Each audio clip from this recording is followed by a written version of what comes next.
All right, so today we're digging into Alphabet's latest quarterly earnings. And with a company this big, the numbers always tell a really fascinating story about where things are really heading.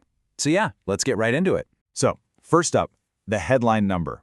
And wow, it is a big one. In just 3 months, Alphabet pulled in a staggering $96.4 billion in revenue.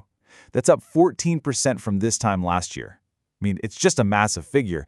But the really interesting part isn't just the number itself, it's where all that money actually comes from. And no surprise here, Google search is still the king, right? It makes up more than half the total revenue. But look at the other pieces of the pie. You've got Google Cloud, now a solid 14%, and YouTube ads bringing in another 10%. When you see it all laid out like this, you start to get the picture of a company that's, well, it's changing. So let's start by digging into that biggest slice, the advertising business. Okay, so the advertising engine. I mean, this is the heart of the company historically. But this quarter's report is really a tale of two very different stories playing out at the same time. This chart just lays it out so clearly. On one hand, you've got this really strong, healthy double-digit growth exactly where you'd want to see it. YouTube ads are up 13%, and the core Google search business, a super solid 12%. But then your eye kind of drifts over to that little bar on the right. Yeah, you're seeing that right, a minus 1%. Now, this is the part of Google's ad business that puts ads on other people's websites and apps. Think AdMob and AdSense. And look, a decline, even a tiny one like this, is a big deal. It's a signal, It might be hinting at a bit of a slowdown in that specific corner of the digital ad world. But here's the flip side. While one part of the business is showing a little weakness, another part is just, well, it's absolutely taken off. We are talking, of course, about Google Cloud. It's quickly, and I mean quickly, becoming the new powerhouse of the company. And just to put this into perspective, there's no other major part of Alphabet that's even in the same league when it comes to growth right now. So while advertising is still the foundation, you could say cloud is becoming the new rocket engine, just pulling everything forward. And this is the number that says it all. A 32% year-over-year growth rate. That is more than double the growth of the core search business. In a company this huge, a number like that isn't just growth, it's an explosion. It really signals that a fundamental shift is happening. So what does 32% really mean in the real world? It means the big players, we're talking large enterprise clients, are trusting Google more and more with their most important, most critical tech infrastructure.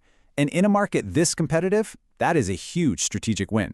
Of course, you don't make $96 billion without spending a whole lot of money.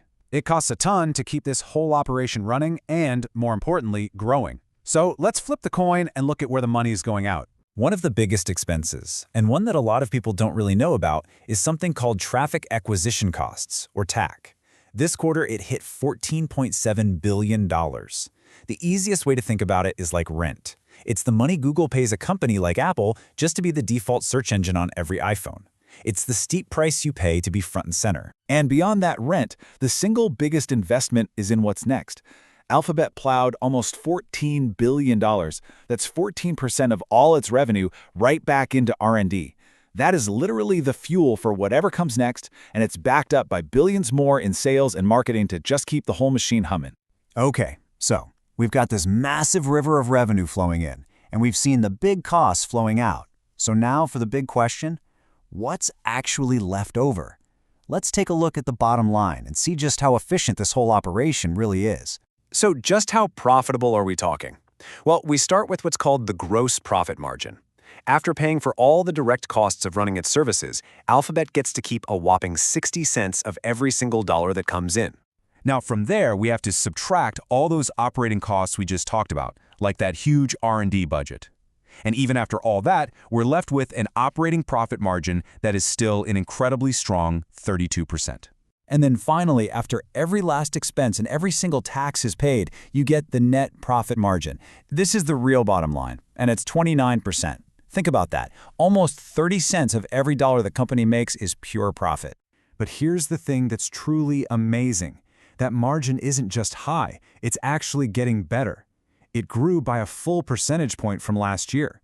That means the company is somehow getting even more efficient, even at this incredible scale. Okay, that was a lot of numbers. So let's just boil it all down. What are the key stories, the main things you really need to remember from this whole report? If you take away 4 things, make it these. First, Google Cloud is the breakout star here, no question, growing at that wild 32%. Second, inside the ad business, YouTube is really outperforming. Third, that little dip in the third-party ad network, that's a soft spot we should probably keep an eye on. And finally, the big picture. The company is still an absolute profitability machine with a powerful and improving 29% net margin. And all of that really leads us to one big final question. For decades, we've all just thought of Alphabet as the advertising company. But when you see a piece of the business like cloud growing at 32%, you just have to wonder, right? Are we watching the beginning of a new, much more diversified Alphabet? One where success rests not just on one pillar, but on many? That's the big question this report leaves us with.